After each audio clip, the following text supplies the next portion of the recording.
your thyroid health. You really need carbs of some sort for thyroid health, for women, for proper ovulation, for a stable mood. And having a high fat diet doesn't contribute well to those things. If you're relying on fat, it's working against your biology eventually.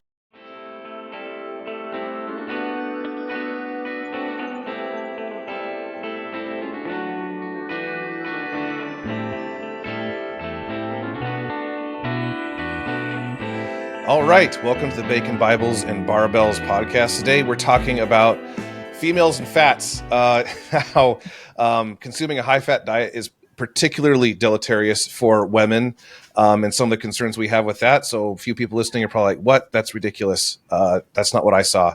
So we'll talk about that a little bit more shortly. But for now, let's talk about our training. I'm joined by Coach Amanda. It's just the two of us today. Bill and Emily had other things going on. Bill's actually sick. Amanda, how's training going? What's going on there? It's been a couple weeks. So is anything new?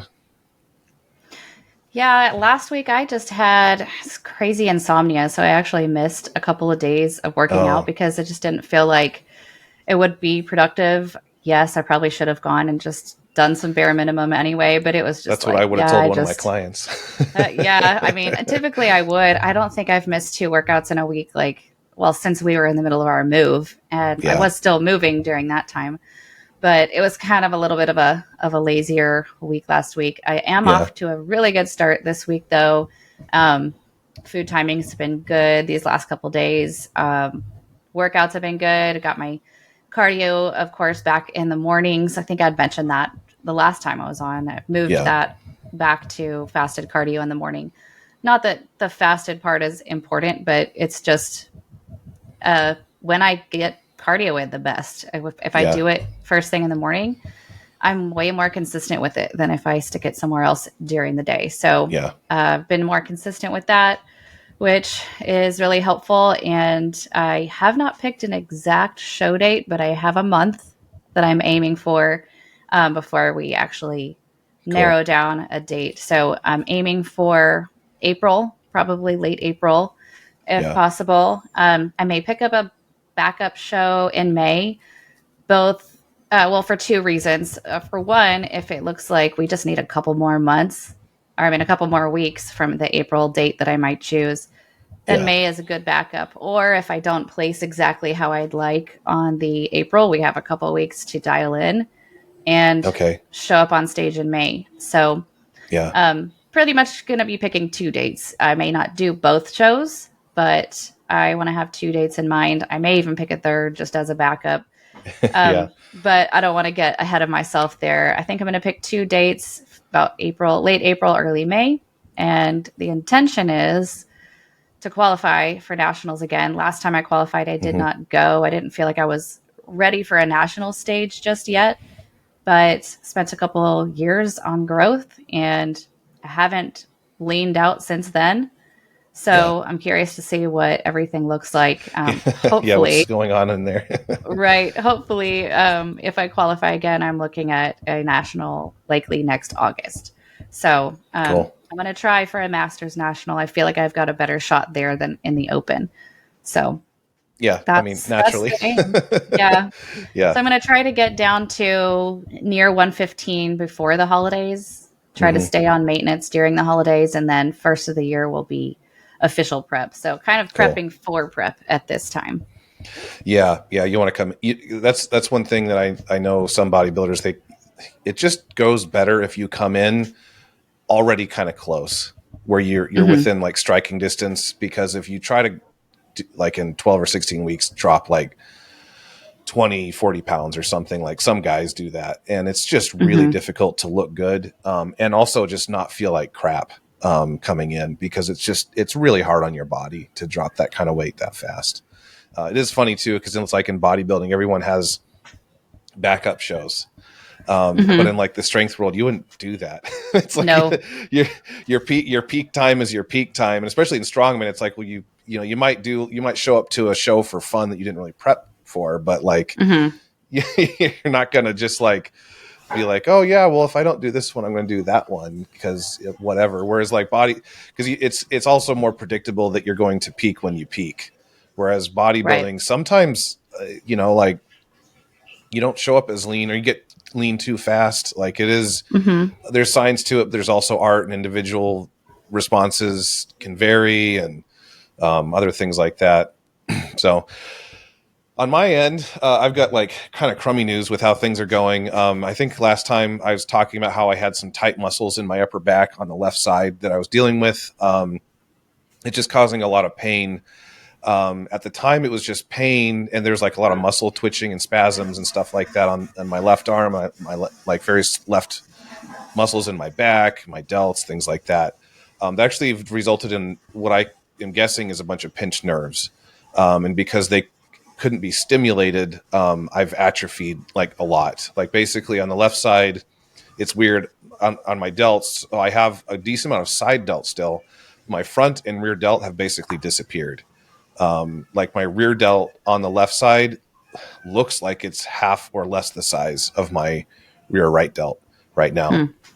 And then like the brachialis muscles, so all the upper forearm muscles on the left side have kind of gone away. Basically, the upper part of my forearm looks flat now, and I don't have like any strength there. The tricep seems to have mostly preserved. There's a little bit of atrophy there. Bicep atrophied a little bit. I measured my around my biceps. I lost about half an inch, which isn't going to be a whole lot in the strength, side probably. It would just be some top end strength. And the strength loss there is not nearly as much as like the shoulder is just gone. So I can't really, my bench is like literally almost 50. It's probably 60 something percent of what it was. I don't think I could bench 300 pounds right now. Actually, are you today, still having spasms and pain, or is it now just like the lasting effects? I think it's lasting effects. So what I noticed was that like later July, things look like they were starting to shrink and there's some weakness. And then like the first couple weeks of August, it's like those muscles just shrunk. And then my lats too, my lats and rhomboids, and my lats the most. Traps shrunk a little bit, rhomboids shrunk a little bit as well. But the lats shrunk drastically on the left side. I think right now it's residual.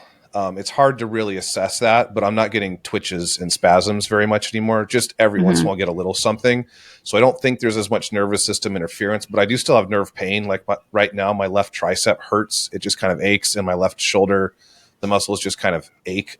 There's like a dull ache once in a while, but I was getting like really intense spasms and twitching and stuff that was involuntary.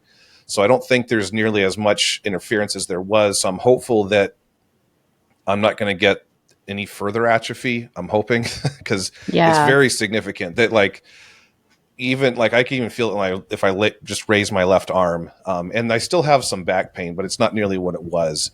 And so I kind of went down the rabbit hole and trying to address it, because normally just like some stretching and percussion massage would deal with, minor back muscle type of issues.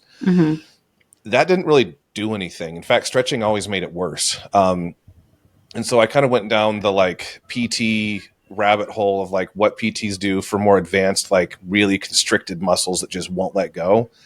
And so there's a few things, like obviously acupuncture is an option. I just don't know of a good acupuncture person out here. I would be willing to try that. I've never done it before, but I've heard it can work because it does directly work with the nervous system, and some of the electrical signaling. Yeah, I've never tried it either. I haven't either, and I've talked to people that said it works great, but you have to have a good one, and I don't have a local source like referral where someone can be like, hey, yeah, go to this person, they helped me, and I'm not just going to walk into some random place because they could cause nerve damage or something like that. So I'm not going down that rabbit hole. Obviously, chiropractors would claim to fix it, but the thing is, this issue is not, I don't really like chiropractors anyway. But this issue, you should go to a chiropractor knowing how you feel. Yeah. Well, the other thing too is this issue, it doesn't originate from the spine. It originates from tight muscles. And I don't even think that there was any impingement at the spine. I think it's impingement on the nerves as they travel through those muscles, because they were like, I've had tight muscles before. I've never had something like this. Like my rhomboids and traps had places where it was basically like a rock. It wasn't like, oh, that's a pretty hard spot. It was like a rock. And it was that way for a few weeks, basically. Mm-hmm. So I think it's actually like really muscle issues. That's what I need, is to get the muscles to release. And so one piece of guidance that I ran across, and I found a couple studies as well, because I've never even had a client that's had to deal with it quite this bad, is one recommendation is that you actually want to shorten the muscle without flexing it and then massage it. So that's what I've been doing, which is a pain in the butt with rhomboids and traps and lats, obviously. So I've been doing that, and then Emily's been massaging. We tried percussion gun and hand massage. It seems like hand massage works a little bit better. And what I found to be most effective is, so you have to like have your arm pinned back as you like lay in your stomach, and then like arm high for the traps. And when you're doing the rhomboids, arms kind of lower. You just want to make sure everything's as relaxed as possible, but as shortened as possible. And so when I'm doing that, she's massaging it and trying to find especially those hard spots and work them out. But you kind of have to communicate with whoever's working on you, because one time I just had her go, I was like, just go really hard and like break this up really aggressively. And that actually made it like way worse, because I was like, I'll just deal with fight through the pain, because it'll probably break it up, which is how it's worked in the past. Because if I've had a knot in my back, I'll just be like, just beat it up, and it hurts really bad while she's doing it, and it feels great after. With this, not so much. It just made it angrier. And so when we got done with her like rubbing my back, it was so much worse, and it like set me back a couple days. So what you kind of want to do is you find those hard spots and you just sort of manipulate them to the point where it's like it's uncomfortable but not really painful. Mm-hmm. And then they kind of start breaking down, and you can kind of go more and more aggressive. So I'll just tell her like, okay, go a little harder, be more firm, and apply more pressure. And so that's kind of what we have had to do. And there's like basically 4 spots that seem to be problems between traps, rhomboids, and lats. And, like the delt, I don't think is the source of any of it. I think it's just a downstream effect, because the delt's not really tight. It has a couple of tight spots, but I think it's because of the nerve interference, as those nerve bundles, they travel through the traps and rhomboids, depending on where they're destined. So I don't think that's like a root cause thing. So I'm not really having her massage that. But anyway, it seems to be helping release things a bit. Slowly, we try to do it like a couple times a day. I mean, probably more would be better, but that's just all life affords, basically. Like it's actually almost 1:30 here, and we haven't done it yet today, so not doing very well today. Yeah, I wonder if the delt is really because like it's almost an agonist of the lats.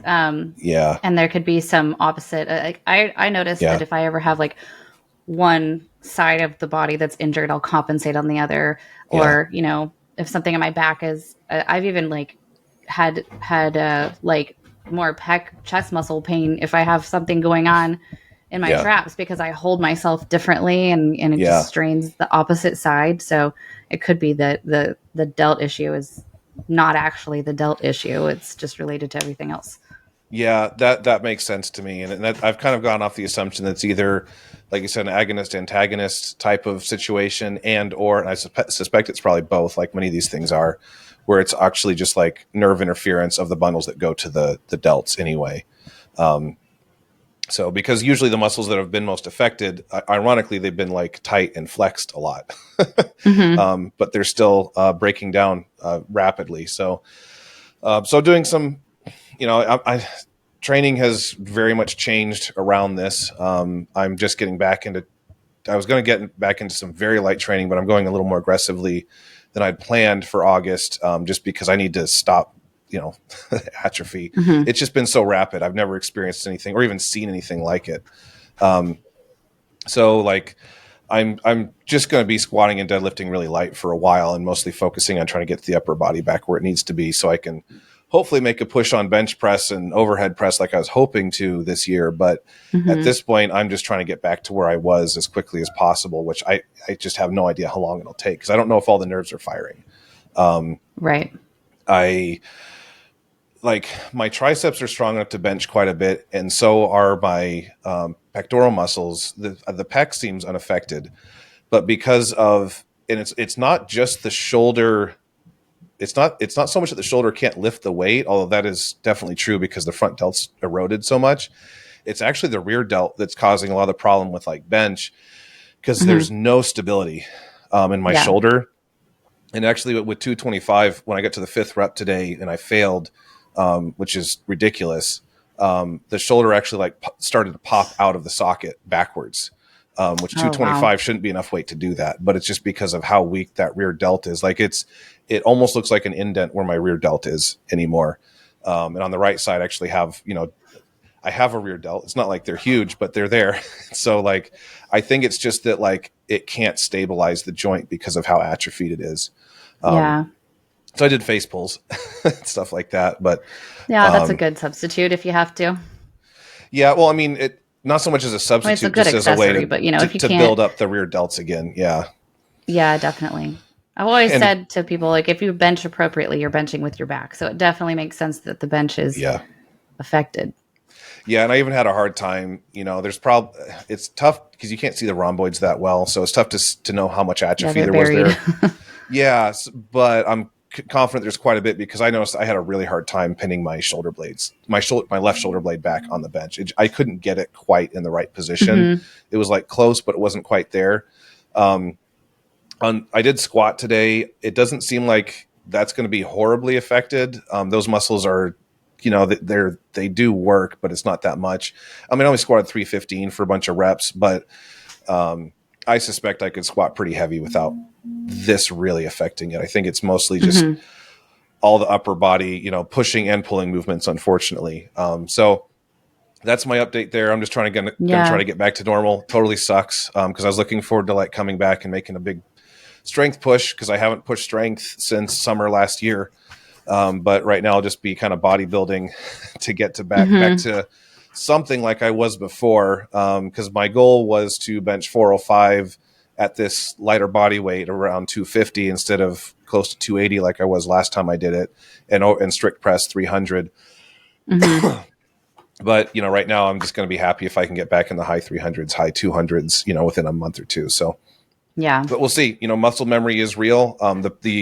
The thing is, it's not muscle memory that I'm worried about holding me back because you can get that. I could get these back really fast. It's just that I don't even know if all the nerves are firing yet. So, so we'll see. That's what I'm doing to address it. I am taking. I do have some peptides on the way.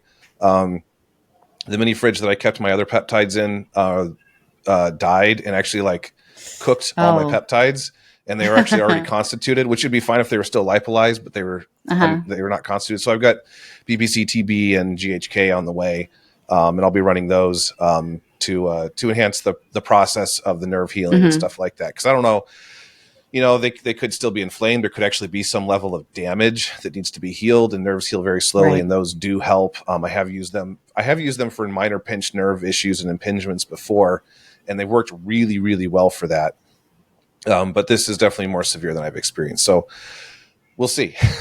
So that's kind of my update. So I probably won't be competing anytime very soon. But hopefully I'll be able to at least prepare myself to be in a good position to maybe set some like PRs or something end of the year and then be eyeballing a competition next year sometime. Yeah, I hope those work. Yeah, I do too. Yeah, so I'll be keeping everyone updated and we'll kind of learn and see how it goes.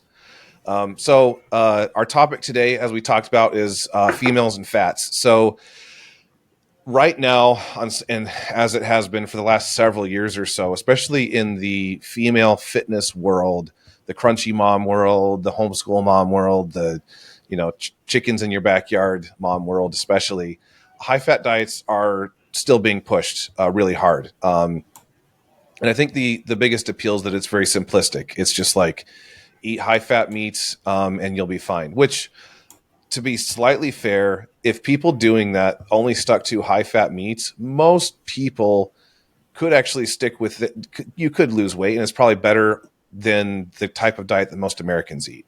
So it would be an improvement. But it's probably not for the best, and it can, over time, cause more problems that we'll kind of get into.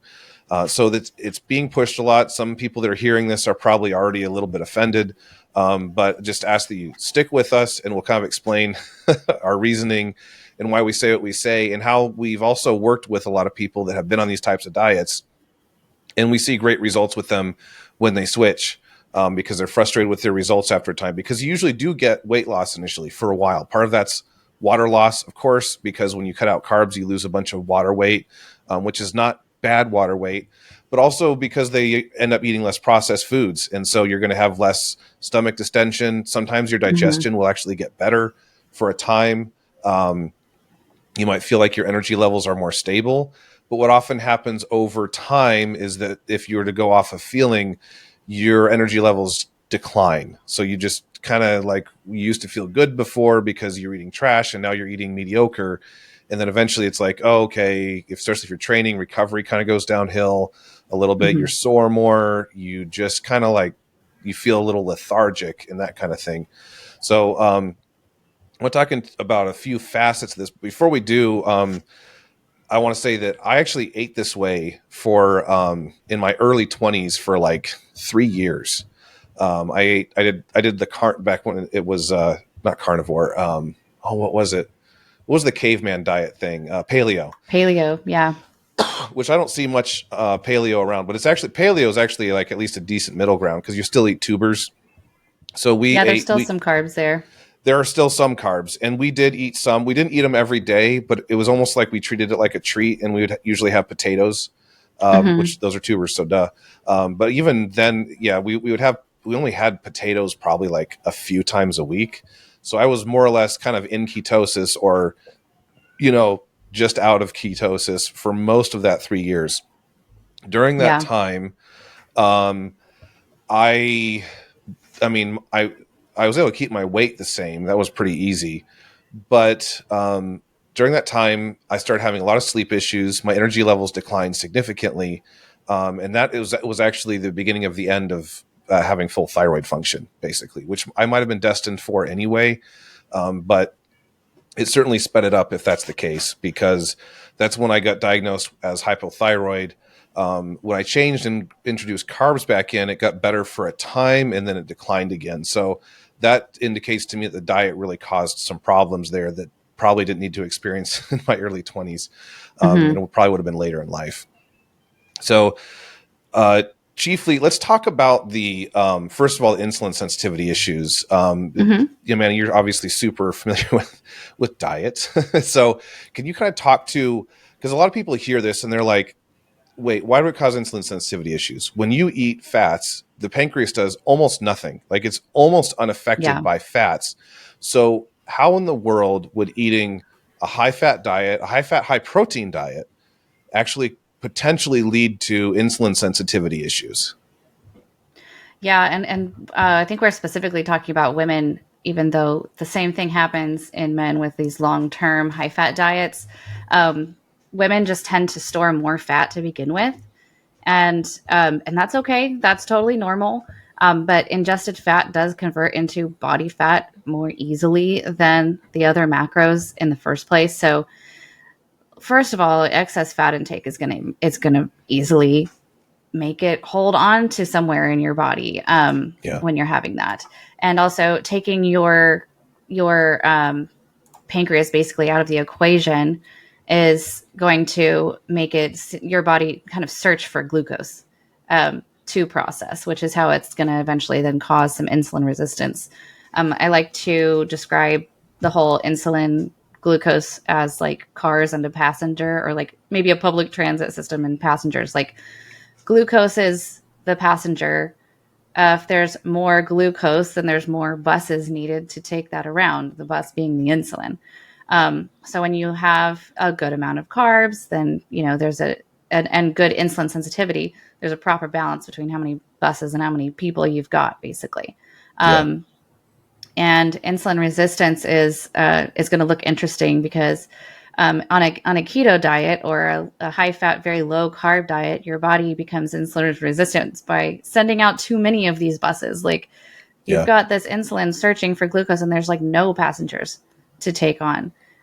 There's no storage, and the body doesn't really know what to do with that. So having a low carb diet, high fat diet for a really long time can cause that issue. Of course, high glucose is the opposite. You've got too many passengers, not enough buses to Yeah, take it doesn't mean that more is better. Yeah. Yeah. There's a balance when it comes to this. So you basically lose your ability to process and for your insulin to function Yeah. well whenever you completely remove glucose. Glucose is also necessary for the brain to function.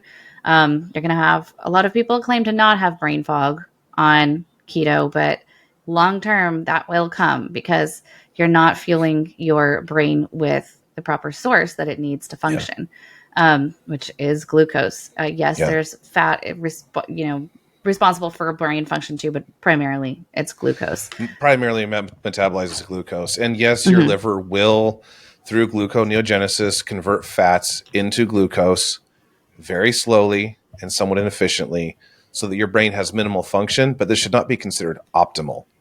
It is to keep you surviving when you don't have access to carbs.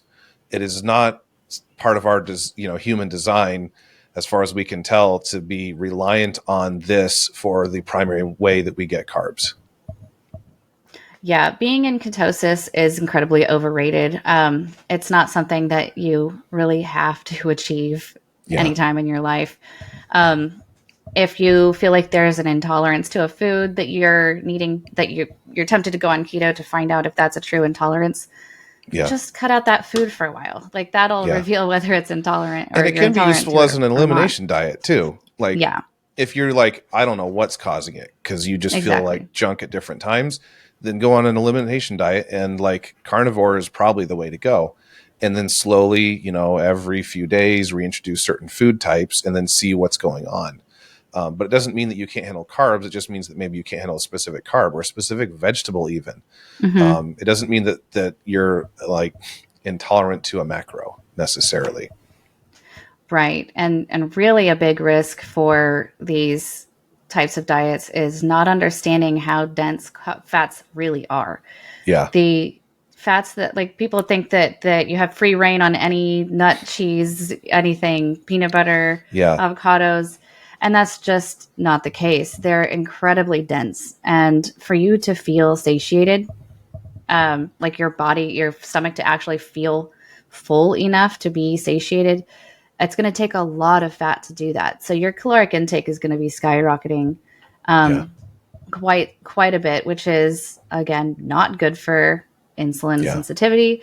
It's not good for your thyroid health. You really need carbs of some sort for thyroid health, for women, for proper ovulation, for a stable mood. And having a high fat diet doesn't contribute well to those things. If you're relying on fat, it's working against your biology. Eventually, you're going to feel burnt out. You're going to feel sluggish. You're going to feel sick. And it would be time then to introduce some more carbs.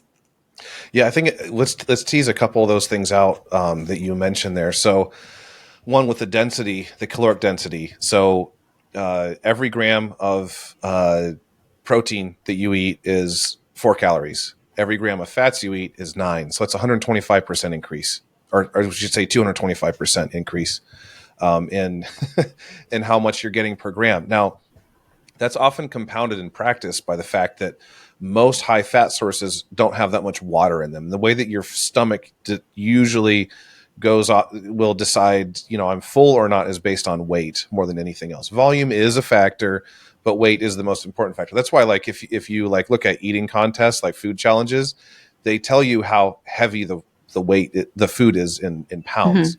They don't tell you what the volume is, because your stomach will accommodate quite a bit of volume. It's really the weight that really tells you, like, okay, I'm satiated, it's time to be done. So if you look at most high fat food sources, they don't have much water in them. So not only is it very dense, you're going to consume pure calories to attain the same amount of weight.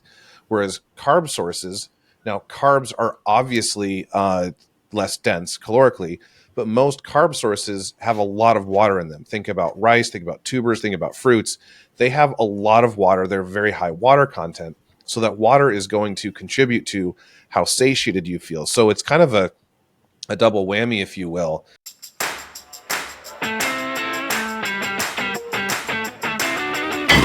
My name is Justin Johnson with High Calling Fitness. Maybe you're tired, gaining weight, waking up with joint pain, back pain, and a body that just doesn't feel like it used to. You've tried to fix it, but nothing seems to last. What if you don't need another app or crash diet, but a real coach, someone to meet you where you're at and walk with you step by step? At High Calling Fitness, our coaching comes to you wherever you are. No matter where you live, small town or city, across the country or across the world, your health still matters. You don't have to go it alone. We build personalized plans based on your goals, your schedule, and your equipment, even if it's just a set of dumbbells in a small space. This isn't just training, it's a personal partnership.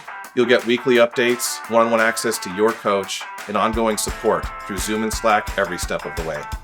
We're here to help you build strength, restore energy, and claim the life you were meant to live.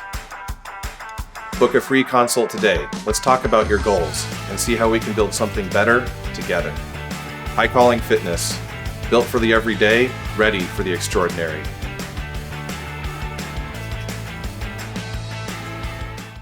And one of the other aspects of insulin sensitivity that I want to bring out is how your insulin receptors and pancreas are designed to work and under load. So it's a system, and like other systems, it's meant to be exercised and used under certain kinds of loads.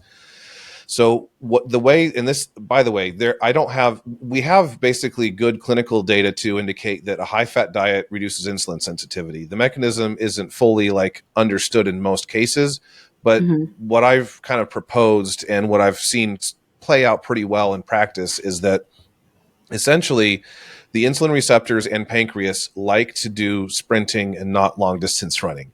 So the whole dogma around spiking insulin is bad for you and spiking glucose is bad for you. That's wrong as far as we can tell, because you actually want the pancreas, you want the insulin receptors to go under a fairly intense load, if it fits your macros, for short durations and not for long durations. And one of the aspects of a high carb, high protein diet with moderate to low fats is that food will digest quickly, and therefore the glucose you'll get the glucose release from those carbs rapidly. If you eat a high fat diet, that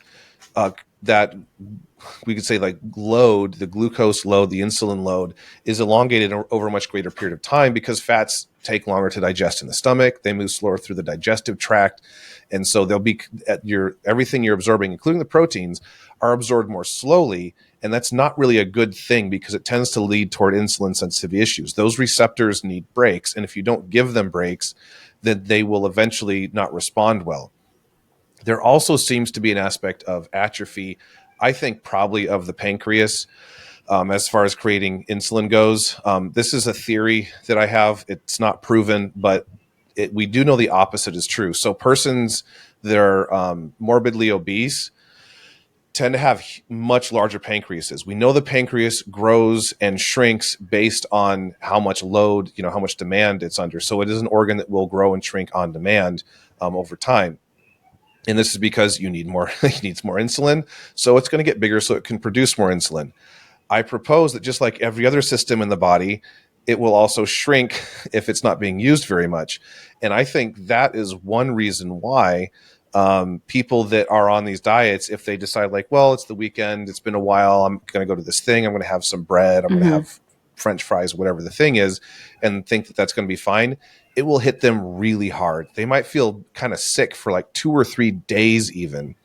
And I suspect it's because of the wild fluctuations that they undergo with glucose and then the pancreas trying to compensate for it, which can lead to other digestive issues. It can lead to your stomach feeling upset because of the crash you get after, and also even gallbladder issues because the gall is fed from the pancreas.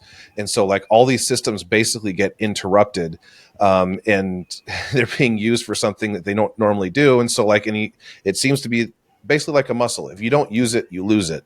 And so your capability to handle even a moderate glucose load kind of goes out the window if you do this for too long. That's exactly when you get somebody who's been keto for a while and then they eat a piece of bread or something. What do they always say?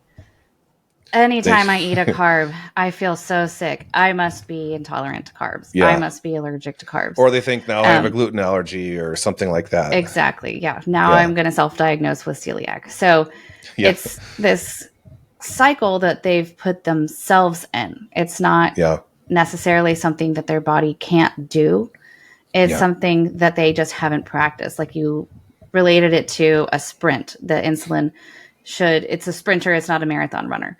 I mean, if you haven't sprinted like ever, or even in like several years, and then you go do it, like you're not going to make it very far. You're not going to be very fast. You'll be sore for a few days. Exactly. Yeah. So it's something that you have to, it sounds weird to practice food, but it is something to practice that your body needs to be a well-oiled machine, no pun intended with the fat. You need to have a good balance. We preach balance all over the place here. Whenever we're talking about programming, nutrition, whatever it may be, because we're not all about extremes. You don't want to go extreme any one direction. You want the balance that's necessary for that. Yeah. Yeah. I think so. Another aspect too, that you mentioned about the hormones, specifically thyroid and sex hormones. So when the body basically has what I like to call feast and famine mode. And all of those hormones upregulate and downregulate based on what you're eating. And the main way that they do so is based on how much insulin you're producing. If you were to average it out over a long amount of time, I suspect it's around 90 days. And so if you are in a state where your body has not been producing much insulin, we know that your growth hormone will go down because that's downstream of insulin production. We know that your sex hormone production will go down. We also know that your thyroid production will go down. And so you'll feel lethargic. You won't have the drive you want to have. You might have mood issues. You might also not be able to sleep because of the lack of thyroid hormone. And so your circadian rhythm can become disrupted. Now, when you have healthy, and we know the inverse is true as well. I like to use the extreme opposite as a good indicator because it's easier to study, and we know this to be the case. Women who have PCOS that is derived from insulin sensitivity, they have very high testosterone and estrogen levels because they have round-the-clock high insulin. If you have a lack of insulin sensitivity and you're eating poorly, you're going to have high glucose levels, and your pancreas is always going to be making insulin and reducing insulin. So if it's if how much hormone you produce is based and tied to the aggregate of how much insulin you've been making over the last 90 days, if it's been high forever, guess what? You're going to make lots of hormone. And so that's where that kind of comes from at that extreme. The other appears to also be the case, the other extreme that is. So if you swing the pendulum the other way, you're not getting carbs, you're not producing much insulin, your body will think it is not time to reproduce, it is not time for us to sleep well, we need to behave conservatively, so mood is going to downregulate, and that's all downstream of these hormones and ultimately downstream of insulin production in aggregate. And the sort of more insidious part of this specifically for women is you dispose of estrogen in the gut. If you have slow gut motility, which you will have on any type of ketogenic diet, any low carb diet, high fat diets of any kind will lead to slow digestion. Mm-hmm. Your body will reabsorb that that estrogen. So you excrete it into the gut, and you're going to reabsorb it. Some is always reabsorbed no matter what. But if it's not cleared efficiently and removed, you're going to just keep reabsorbing. It becomes this sort of like beast that feeds itself. And that increased estrogen will also downregulate your testosterone production, which is where you typically get your sense of well-being from, along with other things like how much muscle mass you carry and other healing and regenerative processes in the body. It's also very active in the nervous system. So, that's why that's how birth control pills work. They downregulate testosterone production generally by introducing a ton of estrogen into the body. Progesterones can do it too, but specifically we're talking about estrogen. And so now you're going to generally feel a little bit more moody. Doesn't mean that estrogen's bad, by the way, but excessive estrogen in women tends to lead toward feeling more moody, more short-tempered, and that kind of thing, usually distant from the people that are around you. And you might have a hard time connecting with your family and friends and other people like that. So It kind of like once you start this cascade of events, you kind of come up with multiple issues, and a lack of insulin sensitivity will also lead to a poorer body composition for how much food you're eating. I suspect that sort of in the middle of the bell curve, you're going to weigh about the same either way, but your body composition will be different. You're going to have higher fat, lower muscle in the same amount. But once you sort of get out of the middle of the bell curve, if you go on the lower end of insulin sensitivity where it gets really poor, you lose your ability to even efficiently build muscle mass because you can't drive nutrients into muscles at all at that point. Not at all, but it's so severely reduced that you're actually probably going to weigh more for how much macro you eat in total, how many calories you eat in total. And it kind of becomes more of an extreme problem at that point. So take a step back on the digestion thing too. A lot of people think like, oh, if I poop less, that's good because I'm getting less bad stuff that needs to be cleared. That's wrong. That's not how this works. That's not how it works. Yeah, a lot of carnivore people start bragging like, oh, I only poop once a week now. Haha, that's great. Why is that great? Like, what leads you to think that that's great? There's nothing like. We know that people who are more regular tend to have better health outcomes in general. That's kind of established science at this point. So don't brag on that. Right. What this is actually leading to is higher estrogen levels, suppression of your testosterone production, and other things. And you actually want to be regular. Anything less than once a day is a problem and an indication that and it's going to lead to higher estrogen levels, pretty much full stop, especially in women. Men, it's not going to really make that much of a difference. It's obviously not good for your metabolic system and thyroid and other things like that. But especially in women, it's very deleterious. And so for all those reasons, like that's what a high fat diet is doing to you. And one thing about eating carbs is typically if you eat, a healthy amount of carbs, fats, and proteins, you're generally going to just be getting more fiber. And you don't really have to go out of your way for it as long as some of those carbs are coming from fruits, which I recommend typically 2 servings of fruit a day. That's going to be plenty. 2 servings of vegetables, you're going to get plenty from that. For most people, that's all that's actually needed when the rest of their macros are where they need to be. This will keep you regular. This will be the right amount for you to get the sort of insulin response that you need for your hormone production and everything else. Yeah, so when we recommend carbs, it's not potato chips, which is actually pretty high fat. It's not a bunch of grains and breads and stuff like that. Like we're talking about whole foods, about vegetables and fruits. Yeah, vegetables, fruits, and obviously like pure starches too that are naturally occurring. Specifically, like I like to use jasmine rice, potatoes. White potatoes are not worse for you than sweet potatoes, by the way. In some ways, they're better for you. They're actually higher in potassium, which can help with blood pressure and a bunch of other things. So like the whole war against white potatoes is silly. I think it's because that's what they use for potato chips and French fries. It's just because of how most people prepare them. It's not, it doesn't have anything to do with the actual starch itself. Yeah, exactly. It's not like it's an inferior starch. It's not like it, and a lot of people think because it's white and not colored, it doesn't have as much nutrients in it. That's not how that works at all. Just like a lot of people think jasmine rice is because it's a white rice is inferior to like brown rice. Generally, brown rice actually has less nutritional value and digests much slower because of the hull. And so like I actually never put brown rice on a diet plan because it can cause some digestive issues that I've seen a lot of digestive issues from it. Yeah. And so like typically I've basically never had anyone respond poorly to jasmine rice specifically. And it has plenty, it's got a lot of minerals in it. It's a high quality rice. It's not white because they bleach it. When they pick it, it's white like that. A lot of people think that they like bleach it or something. Now there are some that are probably bleached or whatever. I don't know. But like it still has everything in it that you need. It comes from the field white. That's just how it grows. That's how God made it, just like white potatoes. No one's bleaching it. Or at least they shouldn't be and normally don't. So like go find the part that says bleached on the bag. Like I've never seen that. So like don't worry about that. And where I'd like to leave people with is maybe some guidance, general guidance around macros. I'm pretty formulaic about it as far as like how I would usually like to start. So this would be for someone that's training. For someone that's not training, you would reduce carbs. General principles are except at extremes, like what Amanda's going to be doing for her bodybuilding prep.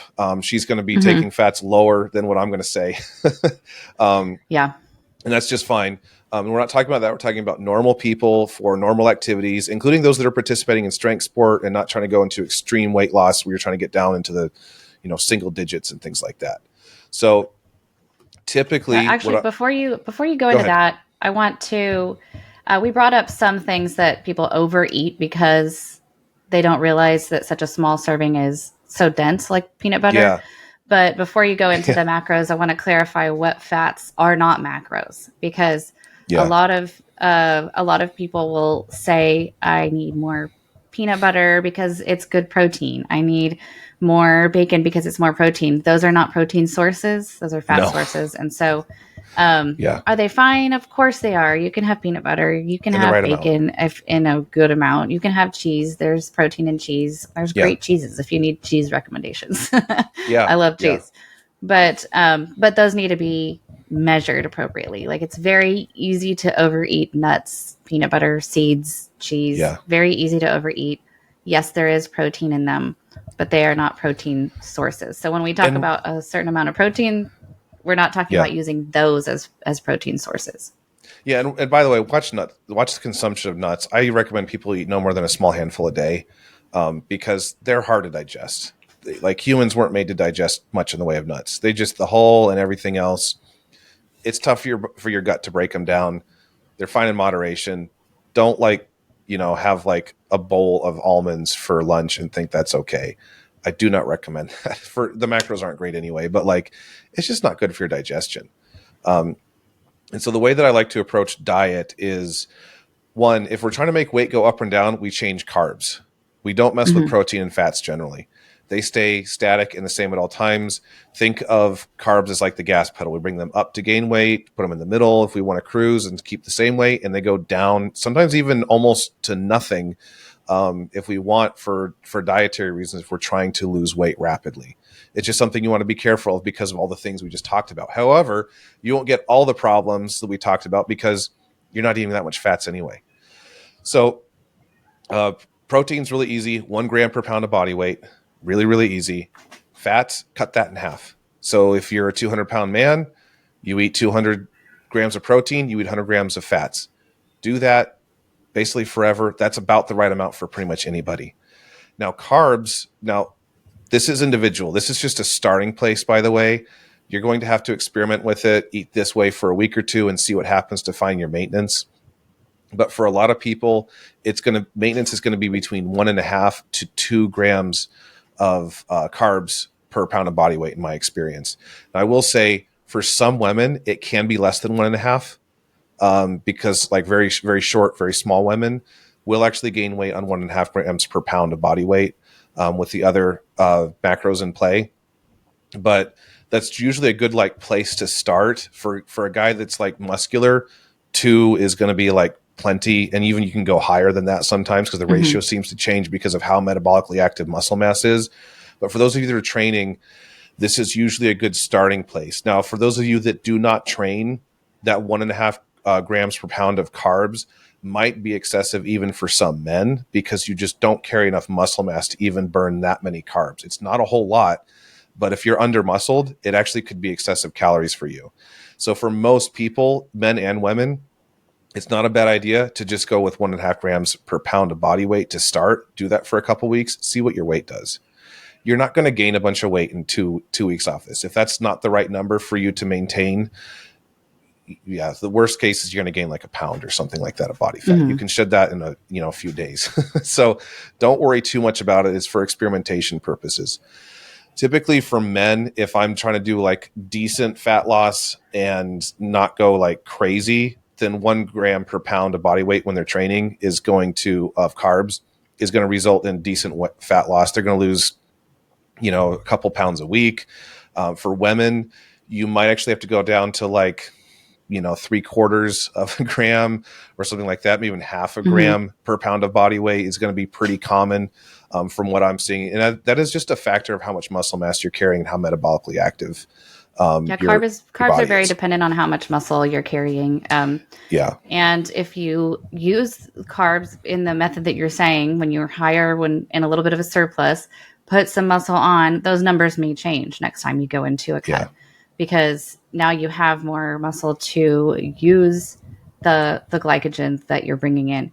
So it's definitely dependent Yeah. on muscle. The reason you're differentiating men and women is typically because men are much more muscular than women. Yeah. But a very muscular woman compared to a less muscular man may be able to have the same amount of carbs. Yeah. So it's more muscle dependent than necessarily sex dependent. Yeah. But that's It is. what the thought is behind it. Yeah. Remember, these are general guidelines. Mm-hmm. Like for me, because of how muscular I am, I'm actually around the 4 to 5 grams per pound for maintenance purposes, which takes me to like the 3,500 calories or so. That's usually more appropriate for me, and it might be less could also work. But if I'm training hard, usually that's what it works out to be for maintenance for me. Maybe down to 3 or something like that. But actually, we'll typically start losing weight around 2 or 3. So it does wildly vary based on the muscle mass that you carry. So those are, again, general guidelines. The other thing I want to mention too, like I did earlier, is within those macros, try to get 2 servings of like vegetables.